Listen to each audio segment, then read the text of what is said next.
You wake up every morning dreading the workday ahead. You feel trapped in a job that drains you.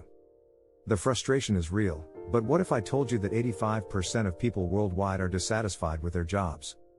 That's a staggering number, and yet, most of us keep pushing through. But here's the thing, you don't have to stay stuck. Even if you hate your job, you can still stay productive, and even thrive. Sounds impossible? It's not. Research shows that people who find ways to stay productive in unfulfilling jobs are 30% more likely to advance their careers, even if they don't enjoy their current role.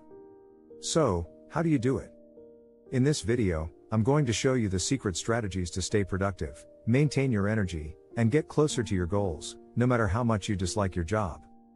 From tiny productivity hacks to mastering silent self-promotion, you'll discover practical tips that can change how you approach work. Keep watching, because the next chapter might just be the game changer you've been waiting for. Chapter 1, Reframe your mindset. Turning a job into a stepping stone. Feeling stuck in a job you hate is draining, but there's a powerful shift you can make, changing how you see the job. If you can reframe your mindset, you'll be able to turn your current situation into a stepping stone. Instead of focusing on how miserable you feel, think about how this job can help you build skills, grow your network, or pad your resume for the future. Even if the work isn't ideal, the experience can be valuable. According to research, people who approach challenges with a positive mindset tend to be 31% more productive and 37% more successful in the long run. Harvard Business Review. Small wins, like mastering a new software or improving efficiency in a process, can boost your morale. Reframing helps you focus on personal growth rather than frustration. Think about it this way, the skills you learn here might not be your dream skills, but they'll give you an edge in future roles. Every task, no matter how dull, can be a learning opportunity. If you're stuck doing tasks you find boring, it's easy to assume you're wasting time.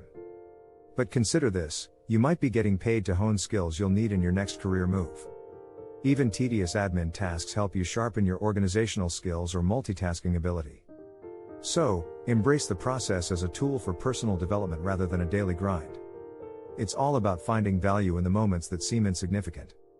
Chapter 2, The Power of Micro Tasks. Tiny wins, big gains. When you're trapped in a job you hate, feeling like you're constantly behind is common. One of the best ways to fight that overwhelm is by breaking tasks down into micro tasks. Small, bite-sized goals are easier to handle, and crossing them off feels like a victory, no matter how small. Micro tasks prevent procrastination. When you're staring at a massive to-do list, the enormity can paralyze you. But when you break it down into tiny actions, the task feels more achievable. For instance, instead of tackling an entire report, focus on writing just one section. Once that's done, you'll feel a sense of accomplishment and momentum to keep going. Studies have shown that focusing on micro tasks can boost productivity by up to 25%. By completing multiple small tasks, you also trick your brain into thinking you're moving faster. That little dopamine hit from checking things off builds positive momentum. And before you know it, those tiny wins will snowball into bigger achievements. Don't underestimate the power of simplicity. Sometimes, just organizing your emails into folders or setting a timer to work on one task for 15 minutes is all it takes to get started. You'll find that once the momentum picks up, staying on task becomes a lot easier. Chapter 3, Silent Self-Promotion. Creating opportunities without saying a word. Even if you're unhappy with your job, that doesn't mean you can't subtly position yourself for growth. Silent self-promotion is about making your abilities visible without bragging or drawing attention. A simple way to do this is by volunteering for tasks that showcase your strengths. For example, if you're great at problem solving, take the lead on a tricky project or suggest a solution to a common issue. It doesn't require any grand speeches, just showing up, doing your best, and making a difference. When others notice your work ethic, they'll begin to associate you with competence and leadership.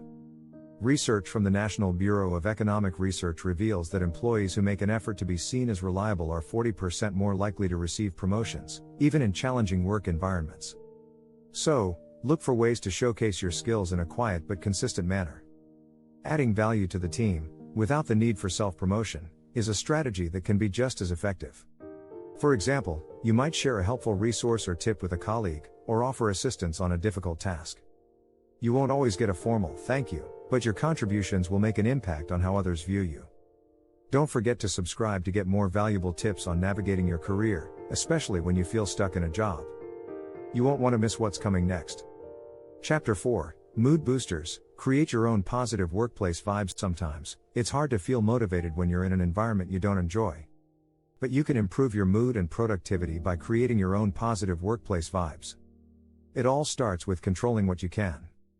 Research suggests that a cluttered workspace can negatively affect your mood and productivity, with one study finding that workers in messy environments were 30% less productive.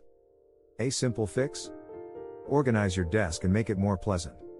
Keep a photo or a plant nearby, something that makes you smile. This small change can help lift your mood and make your workspace feel less draining.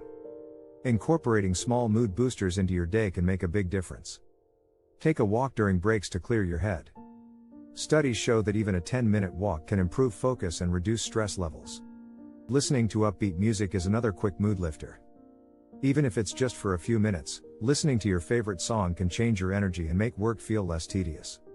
It's about finding little ways to inject positivity into your day, no matter how small. Chapter 5, The Hidden Art of Networking in a Stagnant Job. Just because you're stuck in a job you hate doesn't mean your network should stagnate. In fact, building relationships and networking are crucial to opening new doors. But networking doesn't always mean big events or lunches, it's often about cultivating connections in quieter ways. You can network by being genuinely helpful to others, even in small ways. When you assist someone or share your expertise, you make yourself memorable. Research shows that employees who help others are 60% more likely to receive job offers down the line. Engage with coworkers in other departments or industry leaders outside your workplace. Platforms like LinkedIn make it easy to follow people in your industry. Send a message to a connection to ask for advice or simply check in. Small gestures can lead to larger opportunities, even if you don't realize it at first. Networking isn't about constantly asking for favors, it's about building relationships over time. When you're ready to make a career move, having a broad network can be one of your best assets. Chapter 6, Exit Strategy. How to prepare for a smooth transition. Planning for the future while still stuck in a job you dislike might feel contradictory, but an exit strategy is one of the best ways to stay productive. It's about knowing when it's time to move on and setting yourself up for success when that time comes. Start by building a side hustle, even if it's just a few hours a week. Data shows that 45% of Americans are working on side projects in addition to their full-time jobs. These side ventures can give you the financial cushion you need to transition and the experience to move into a new field. Start looking at job boards, updating your resume, or working on skills that are in demand in your industry. If you're unsure where to start, look at job descriptions in the fields you're interested in and identify any gaps in your skills. By doing this, you'll feel more in control and less stuck. An exit strategy isn't about quitting immediately, it's about taking proactive steps.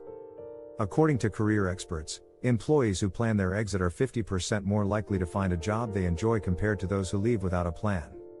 Keep working hard, but don't forget that the road to the next step is already in motion. Don't forget to subscribe to stay updated on more tips and tricks for managing your career, no matter where you are. You'll be one step closer to the job you truly want.